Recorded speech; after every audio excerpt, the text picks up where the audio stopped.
नमस्कार, आप देख रहे हैं गंभीर न्यूज और मैं हूं संजीव गंभीर।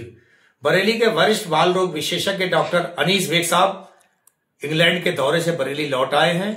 बरेली लौटने के बाद सबसे पहले उन्होंने अपने मरीजों को देखा, बाद में गंभीर न्यूज से बातचीत करते हुए इंग्लैंड दौरे के अपने अनुभव साझा किए हैं। गौर से सुनिए डॉक्टर अनीस बेग को। बच्चे चले जाएंगे, बहुत तेजी दवा चल रही है। आपके पास से दवा लेंगे। हाथी बिजी है, हाथी बिजी।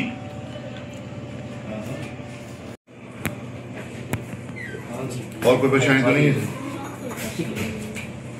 अनीस बेग साहब, इंग्लैंड आप गए थे, कब से कब तक रहे, क्या आपने अच्छा देखा, क्या आपको नसीहत के तौर पे या संदेश के तौर पे वहाँ से कहना चाहेंगे हमारे मूलवासी से? खासतौर से आज कल जो ट्रेंड एकदम लौटे, आप मरीज भी सुबह से देख रहे हैं, मैं देख रहा हूँ, क्या कहना चाहेंगे कुल मिला के सब? देखिए साथियों, नमस्कार। मैं डॉक्टर अनीस बेग, मेरा मैक्स लाइफ हॉस्पिटल है और मैं इंग्लैंड 17 तारीख को गया था और मैं 25 में वापस में हूँ। वहाँ इंग्लैंड भी गया और स्कॉटलैंड भी गया। तो मैंने जो देखा इंग्लैंड में और हमारे इंडिया में क्या फ़र्क है। हमारा इंडिया जैसे हम कहते थे सोने की चिड़िया थी, और वही सोने की चिड़िया थी कि बहुत सी चीज़ें मैंने देखी जो हमारे देश से ले जाई गई हैं और वहाँ पर रखी गई हैं, जिसको फोटो खींचने की भी इजाज़त नहीं है, जिसको वीडियो बनाने की भी इजाज़त नहीं है वहाँ पर। एक बात और देखिए वहाँ पर, जैसे मैं कुछ दिन पहले दुबई गया था, आपने इंटरव्यू लिया था, मैंने कहा था कि दुबई में एक खास चीज़ है, एक अच्छी चीज़ है कि वहाँ पर करप्शन नहीं है। इसलिए वहाँ पर लोग क्या कर रहे हैं कि लोग माइग्रेट हो रहे हैं, दूसरे देशों से आके वापस रहे हैं। लेकिन लंदन में ऐसा नहीं है। लंदन में खास तौर से वहाँ पर बहुत स्नैचिंग है, चोरी है, वहाँ क्राइम जीरो नहीं है। वहाँ पर हर 15-25 मिनट में एक रिपोर्ट लिखी जाती है, जो मैंने ऑब्जर्व किया। हालांकि लंदन में भी काफ़ी एशियंस हैं, कुछ कुछ मोहल्ले तो ऐसे हैं जहाँ 90% हमारे इंडियंस हैं, जहाँ पर रह रहे हैं, वो लोग अपनी लाइफ बिता रहे हैं, लेकिन क्राइम है वहाँ पर। बहुत बड़ा फ़र्क है एक दुबई में और एक लंदन में। और हमारे इंडिया में ये फ़र्क है कि वहाँ पर एक चीज़ है, लेकिन वहाँ डिसिप्लिन बहुत है, हर आदमी काम कर रहा है। जैसे हमारे यहाँ पर जैसे 60 साल के बाद में जैसे वो एज होती है, रिटायर कर दिया जाता है और ये कि रिटायर हो गया, अब काम मत करो, और आदमी समझ लेता है मेरी जिंदगी कट गई। लेकिन वहां पर 80 साल के, 90 साल के, 100 साल का आदमी और औरत वो भी काम कर रहा है, इसलिए वो अपनी लाइफ खत्म नहीं होने देते कभी भी। अब आपने देखा कि भाई अमेरिका में तो आपने देखा कि 75 साल की उम्र में आप वहां के राष्ट्रपति बन जाते हैं, इतना एक्टिवली काम करते हैं। तो हम क्यों नहीं कर सकते?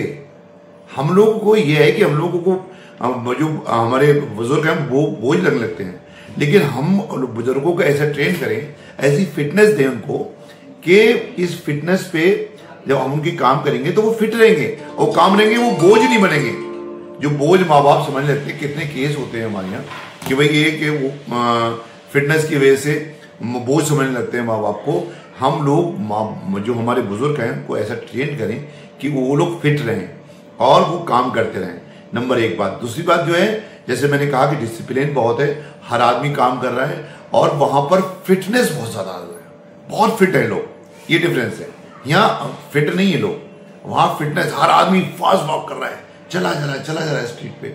इसलिए जो है वहां सबसे बड़ी जरूरी है कि वहां फिटनेस बहुत अच्छी है लोगों की। और दूसरी वहां सफाई सुथराई, जैसे एक डेवलप कंट्री होना चाहिए, बाकी में है। वहां पर एक डिसिप्लिन है, लेकिन कुछ चीजों में ओवर डिसिप्लिन है।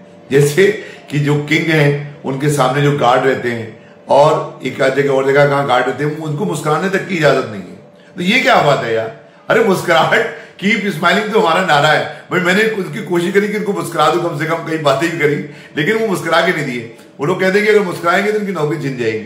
तो ये सख्ती नहीं होना चाहिए वहां पर भी। और हमारा, मैं कहता हूँ ना, मेरा भारत सबसे अच्छा, मेरा मुल्क सबसे अच्छा। वो जब इंडिया में आते हैं हम लोग, तभी पता लगता है कि यहाँ पर हम लोग जितना हंस लेते हैं, जितना खिलखिला लेते हैं, जितना एक दूसरे के और करीब हैं हम लोग, हिंदू मुस्लिम सिख ईसाई, इतना कहीं पर भी नहीं है, इतना क्लोजनेस कहीं नहीं है। तो मैं हमेशा कहता हूँ कि हमारा मुल्क सबसे अच्छा।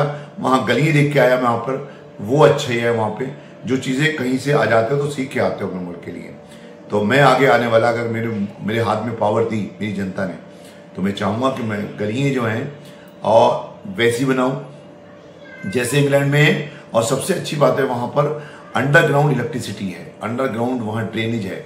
वो सब मैं कोशिश करूंगा कि अंडरग्राउंड ड्रेनेज बने मेरे कैंट विधानसभा में, अंडरग्राउंड नालियाँ बनी मेरी विधानसभा में, और साथ साथ ये हो कि यहाँ पर अच्छा एक डेवलप, एक बहुत ही अच्छा मेरा बरेली हो, एक अच्छा हंसता खेलता बरेली।